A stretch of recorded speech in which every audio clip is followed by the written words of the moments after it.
வென்ற இடம் அது தேவரை காத்த இடம். ஆவணி மாசையிலும் வரும் ஐப்பசி திங்களிலும் அன்பர் திருநாள் காணும் இடம், அன்பர் திருநாள் காணும் இடம்.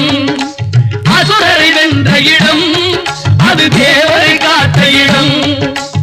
ஆவணி மாசையிலும் வரும் ஐப்பசி திங்களிலும் அன்பர் திருநாள் காணும் இடம், அன்பர் திருநாள் காணும் இடம். திருச்செந்தூரின் கடலோரத்தில் செந்தில் நாதன் அரசாங்கம் தேடி தேடி வருவோர்க்கெல்லாம் தினமும் கூடும் தெய்வாம்சம்.